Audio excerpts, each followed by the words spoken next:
Today I'm going to talk to you about a costume that I'm making for my 3-year-old son. We went to go watch Ant-Man, and he loved the movie, so he wanted to be Ant-Man.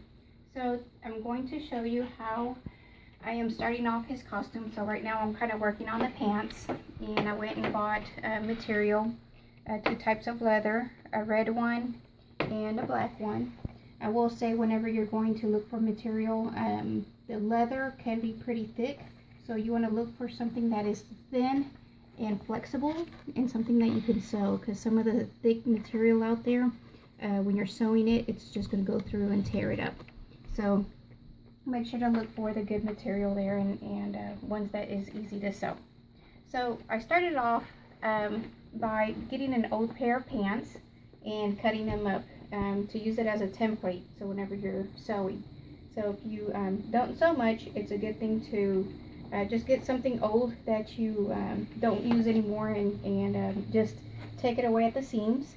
And as you can see here, I just kind of made it come apart here, and then you're able to bend it over and get your cuts that you need to cut your pants away with.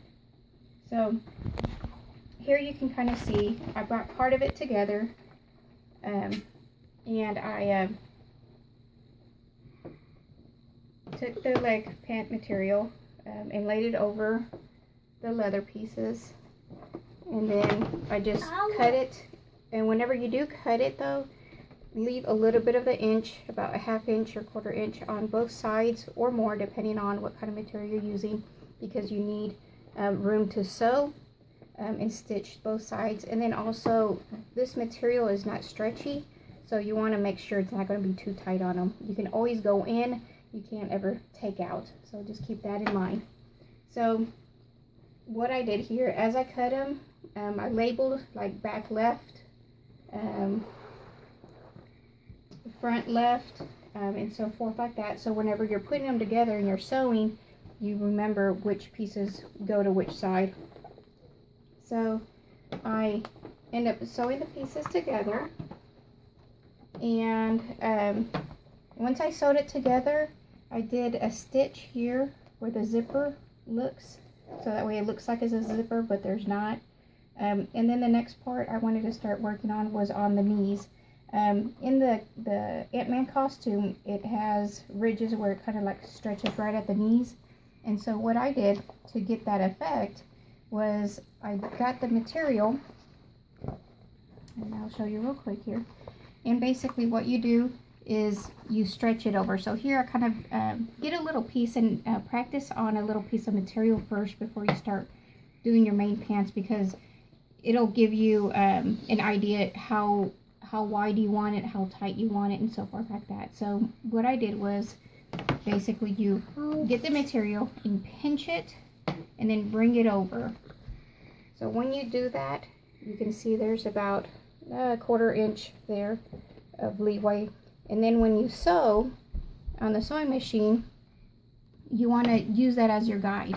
So on the sewing machine, the foot of it will be kind of at straight angle there, and then you'll start sewing and it'll clip it right on the bottom, so then you have a little bit of a lip. So as you can see here, all these have a little bit of a lip. So I did one leg already, and you can see how it has the little lips there around it. And whenever you sew it, you want to attach the 2 sides, the front and the back, together. So when you're doing the creases right in the middle, it's going to be even. Okay. So once you do your first leg and you do your 3 creases over, the next thing you want to do before you do your next leg is sew it together and make sure your sides are even. So here you can see when I folded them over and was going to do the outside stitch, it matched up pretty close there. And then you can see the lines are going to match up, and then the top is going to be even. Don't worry about the bottoms being too long.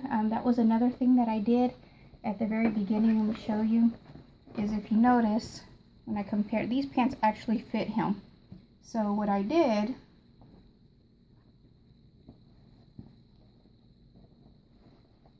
if you put it to the top, I let a big gap at the bottom of each leg. So what it is whenever you're doing your creases, it's going to take in about that much up. So it's going to shrink up. So keep that in mind.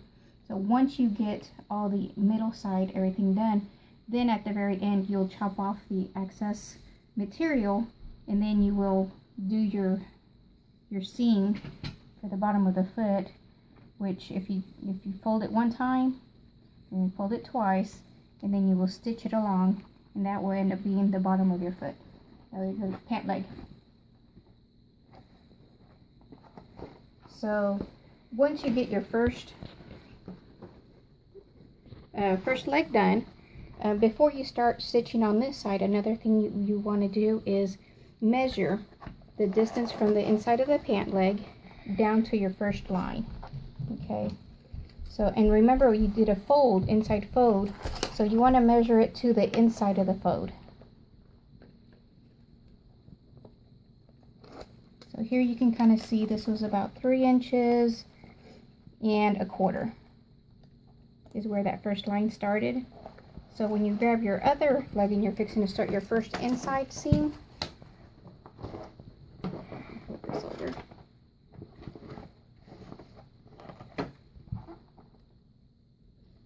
You want to measure the inside, and you got right there 3 inches and about 1/4 is where your inside seam is going to be. So that way when you do your first crease, always double check yourself, because it's easier to take one out than to do three of them and then find out that they're crooked and you have to start all over. So, and then straighten up your legs, and then you can see they're pretty much going to be even. So now I'm just going to finish up by sewing the other side of the leg and doing the top and putting the elastic on the top and cutting the bottoms up.